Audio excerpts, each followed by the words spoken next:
5ই June 1977 Sherebangla নগরে Bangladesh administrative staff কলেজের উদ্বোধনকালে জনগণের আশা আকাঙ্ক্ষার সাথে একাত্ম হওয়ার জন্য সরকারি কর্মচারীদের প্রতি আহ্বান জানান প্রেসিডেন্ট ও প্রধান সামরিক আইন প্রশাসক major general Ziaur Rahman.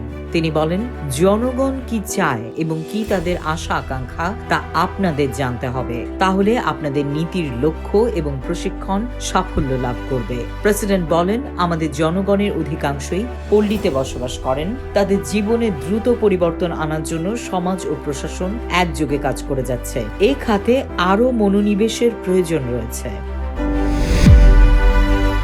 5ই June 1978 president নির্বাচনে বিপুল ভোটে বিজয়ী হবার পর গণভবনে এক জনাকীর্ণ সাংবাদিক সম্মেলনে প্রেসিডেন্ট জিয়াউর রহমান বলেন, জনগণের গণতন্ত্রে উত্তরণের এবং বাংলাদেশী জাতীয়তাবাদের ভিত্তিতে সমগ্র জাতিকে ঐক্যবদ্ধ করার রাজনৈতিক প্রক্রিয়া চলমান থাকবে। তিনি বলেন, এই নির্বাচনে জয়লাভের ফলে আমার উপর বিরাট দায়িত্ব ন্যস্ত হয়েছে। নির্বাচনের মাধ্যমে গণতন্ত্রের উত্তরণের যে ফল পাওয়া গেছে তাকে সংহত করার কাজে আমি মনোনিবেশ করব। প্রেসিডেন্ট বলেন, বাংলাদেশের রাজনীতির ধারা ও রাজনৈতিক কার্যক্রমে এক বিরাট পরিবর্তন এসেছে। 3রা জুনের নির্বাচনে এদেশের মানুষ যে রাজনৈতিক প্রজ্ঞা ও সংযমের পরিচয় দিয়েছে তা অতুলনীয়। বিগত বছরগুলোর তুলনায় দেশের মানুষ রাজনৈতিক দিক দিয়ে এখন অনেক বেশি পরিণত।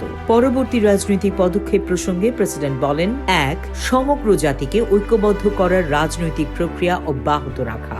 2. বাংলাদেশী জাতীয়তাবাদের ভিত্তিকে আরও মজবুত করা এবং 3.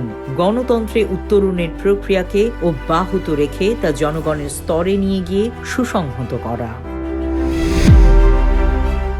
5ই জুন 1980 পার্বত্য চট্টগ্রামের কয়েকটি জনসভায় দেয়া ভাষণে প্রেসিডেন্ট জিয়াউর রহমান পুনরায় জোর দিয়ে বলেন, বাংলাদেশী জাতীয়তাবাদের ভিত্তিতে সরকার পার্বত্য চট্টগ্রামের সার্বিক উন্নয়নে সংকল্পবদ্ধ। তিনি বলেন, এই এলাকার জনগণ এখন যে সংকট মোকাবেলা করছেন তা পুরো দেশের সংকটের মতোই। প্রেসিডেন্ট বলেন, 200 বছরের ঔপনিবেশিক শাসনের ফলে এই সংকটের সৃষ্টি হয়েছে এবং সেই শাসনকালে পার্বত্য চট্টগ্রাম সহ পুরো বাংলাদেশী অবহেলিত ছিল।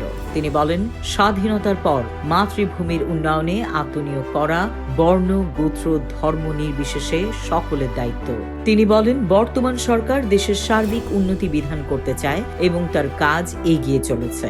জিয়া বলেন যে সমৃদ্ধশালী জাতি গঠনের লক্ষ্য অর্জনের জন্য জনগণের যথাযথ সংগঠন, সততা, আত্মত্যাগ এবং কঠোর পরিশ্রম দরকার।